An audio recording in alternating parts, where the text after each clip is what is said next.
اللہ پاک فرما رہے ہیں میرے بندو اگر 7 زمین اور اگر زمین میں جتنے درخت ہیں اس کے قلم بن جائیں، 7 سمندروں کی سیاہی بن جائے، اور تم اپنے رب اور تم 7 آسمان 7 زمینوں میں جتنی مخلوق ہے سب کو جمع کرو، اولین و آخرین کو جمع کرو، جنات کو فرشتوں کو جمع کرو، اب تم سب مل کر تم اپنے رب کی باتوں کو لکھنا شروع کرو، تو اللہ فرما رہے ہیں تمہارے قلم ٹوٹ کے ختم ہو جائیں گے، پانی سمندروں کا پانی سوکھ کے ختم ہو جائے گا، رک جاؤ، اتنے ہی درخت ابھی اور دیں گے، اتنے ہی سمندروں کو پانی سے پھر بھریں گے، پھر یہ سوکھ جائیں گے، پھر قلم ٹوٹ جائیں گے، تمہارے رب کی باتیں ختم نہیں ہوں گی۔ یقین مانو، یقین کرو، حالت نزا پر کافر بھی اس بات کو مانے گا، مسلمان بھی اس بات کو مانے گا، سب مانیں گے اللہ سے ہوتا ہے، ہاں مانیں گے۔ فرعون جیسے انا ربکم الاعلی جس نے اپنے آپ کو بولا انا ربکم الاعلی، میرے سے بڑا رب کوئی نہیں، شیطان اس کے پاس آیا اور کہنے لگا ابے بدبخت، رب ہونے کا دعویٰ تو میں نے نہیں کیا، تو کہاں سے کر بیٹھا؟ ہاں تو کو بہت بڑی شے ہے تو؟ کہتا ہے ہاں کر تو گیا، اب کیا کروں، رہنے دوں؟ کہا نہیں ایسا بھی نہ کر، ہاں کہیں بچی نہ جائے تو، ایسا بھی نہ کر، اب تو کر لیا نہیں تو ذلیل ہوگا۔ تو کہنے لگا کیا میرے سے بڑا بھی کوئی بدبخت ہے؟ کہا ہاں ایک آدمی ہے کہ جب اس کا بھائی اس سے معافی مانگنے آئے وہ اس کو معاف نہ کرے، یہ تجھ سے بھی بڑا بدبخت ہے۔ تو فرعون جیسے جابر نے بھی جب آسمان سے فرشتوں کو اترتے دیکھا اس کی جان لینے کے لیے تو کیا بولا؟ آمنت برب موسیٰ و ہارون، میں موسیٰ اور ہارون کے رب پر ایمان لاتا ہوں۔ یہاں ایک عجیب بات ذہن میں آئیے آپ کے سامنے عرض کر دوں کہ ابو جہل جب مرنے لگا تو رسول اللہ صلی اللہ علیہ وسلم نے صحابہ سے پوچھا بھائی کون اس کی گردن لے کر آئے گا؟ تو عبداللہ بن مسعود کھڑے ہو گئے، یا رسول اللہ میں جاتا ہوں۔ تو جب گئے ادھر جا کر دیکھا تو نیچے پڑا ہوا تھا، تو عبداللہ بن مسعود سے نے اس نے اپنا جو پیر ہے نا اس کی گردن پہ یہاں رکھا، یہاں رکھ کے دبایا، تو حضرت عبداللہ بن مسعود سے کہنے لگا ابے او بکریاں چرانے والے، بڑی اونچی جگہ پیر رکھ رہا ہے تو عبداللہ بن مسعود نے کہا تجھے تیری اکڑ ابھی بھی نہیں گئی، یعنی تو جا رہا ہے دنیا سے تیری اکڑ نہیں گئی ابھی تک؟ کہا محمد صلی اللہ علیہ وسلم کو بتا دینا، پہلے یہ بتاؤ جنگ کون جیتا؟ کہتا ہے پوچھتا ہے پہلے یہ بتاؤ جنگ کون جیتا؟ کہا جنگ جیت اللہ رب العزت نے اپنے رسول اور اس کے حامیوں کو فتح عطا فرمائی اور تیرے جیسے اپنے دشمنوں کو ذلیل کیا۔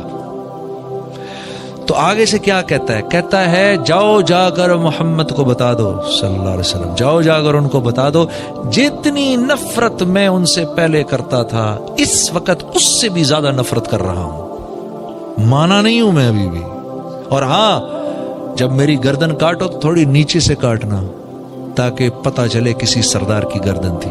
اکڑ دیکھو کتنی۔ تو آپ فرمایا کرتے تھے میرا فرعون موسیٰ کے فرعون سے بھی زیادہ سخت تھا۔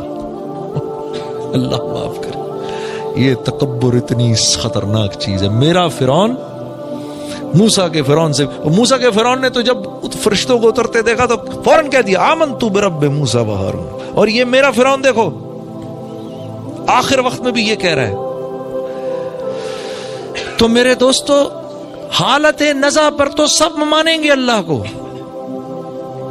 حالت نزا پر سب مان جائیں گے، ہاں قیامت کے دن کھڑے ہوں گے اللہ کے سامنے، ربنا ابصرنا وسمعنا فرجعنا نعمل صالحا انا موقنون، یا اللہ دیکھ لیا، سن لیا، سمجھ لیا، ایک چانس اور دے دے واپسی کا، اور کوئی چانس نہیں ہے۔ تو یہ اللہ والے آج ہمیں کہتے ہیں اس بات کو پہلے مان لو۔ دیکھو دعوت دو گے تو یقین بدلے گا، یقین بدلے گا تو زندگی میں اعمال آئیں گے، جسم سے اعمال نکلیں گے، اور جب اعمال نکلیں گے تو پھر اللہ کی مدد اترے گی۔ ہاں دیکھو آپ سب لوگ خدا کے لیے نوجوان کتنے بیٹھے ہیں، ہائے ہائے، اپنی زندگیوں کی قیمت لگاؤ میرے دوستوں، بے قیمت نہیں اٹھو یہاں سے۔ ہاں ہماری جس مقصد کے لیے اللہ نے بھیجا ہے اس مقصد کو سمجھنے کی کوشش کرو۔ ہم سب کے سب سارے کے سارے عالم کے ذمہ دار ہیں. اس امت کے ایک ایک نوجوان کے اندر، ایک ایک انسان کے اندر ایک نبی کا کام کرنے کی صلاحیت ہے. ہاں، ایک نبی کا کام کرنے کی صلاحیت ایک ایک نوجوان کے اندر ہے. صلاحیت موجود ہے، پھر اللہ کام کیسے لے وہ اللہ پر موقوف ہے، لیکن صلاحیت موجود ہے. میں نے آپ کے سامنے شروع میں عرض کیا تھا، ہاں، عورت کو دیکھو، عورت کیسے، میں نے کہا تھا نا گھر چلاتی ہے، عورت کو دیکھو، واہ واہ سبحان اللہ. وہ ایک آدمی آیا، یا رسول اللہ 3 دن سے بھوکا ہوں. آپ نے فرمایا اچھا. اپنے گھروں میں پتہ کرایا تو 9 گھروں میں کچھ نہیں تھا کھانے کو. صحابہ سے پوچھا بھائی کوئی لے جائے گا میرے مہمان کو گھر؟ ثابت بن قیس رضی اللہ تعالیٰ کھڑے ہو گئے، یا رسول اللہ میں لے جاؤں گا. میں لے جاؤں گا کیا مطلب؟ آپ لے تو جائیں گے، گھر کس کے ہاتھ میں؟ بیوی کے ہاتھ میں. بیوی کو پتہ ہے کھانا ہے نہیں ہے کیا، وہ سب.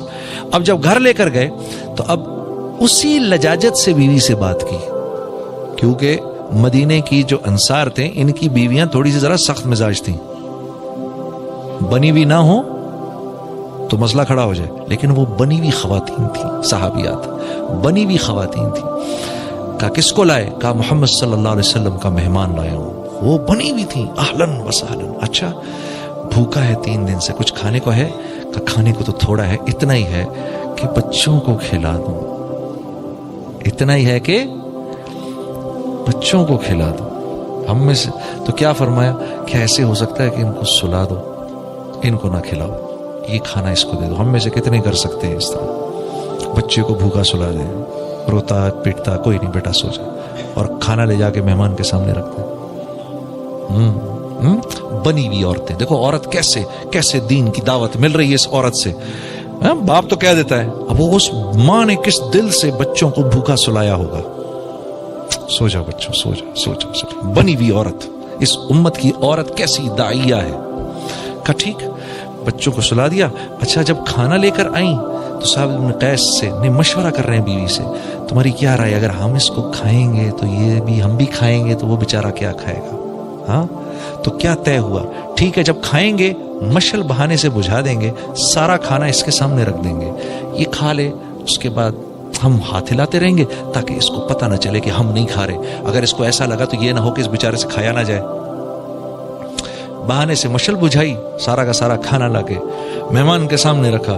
دونوں میاں بیوی ہاتھ ہلاتے رہے. اس نے کھایا، دعائیں دی اور چلا گیا. صبح کو جب آپ مسجد میں آئے تو اللہ کے نبی صلی اللہ علیہ وسلم کی آپ پر نظر پڑی. نظر پڑتے ہی آپ مسکرائے اور آپ نے کہا ثابت تیری رات کی مہمانی اللہ کو بہت پسند آئی. یہ اس عورت کی وجہ سے ہے، اس عورت کی وجہ سے. بچے بھی داعی ہیں، ہاں، عورت بھی داعیہ ہے. ہاں، حکمت بصیرت سے، حکمت بصیرت سے. یہ حکمت بصیرت انشاءاللہ آپ جب اللہ کے راستے میں نکلیں گے اللہ آپ کو سکھائے گا، اللہ آپ کو لسان القوم سکھائے گا. ہاں، مہاجروں میں جاؤ تو کیا بات کرنی ہے، پٹھانوں میں جاؤ تو کیسے بات کرنی ہے، پنجابیوں میں جاؤ تو کیسے بات کرنی ہے، بلوچوں میں جاؤ تو کیسے بات کرنی ہے. ہاں اللہ ان لوگوں، سندھیوں میں جاؤ تو کیسے بات کرنی ہے.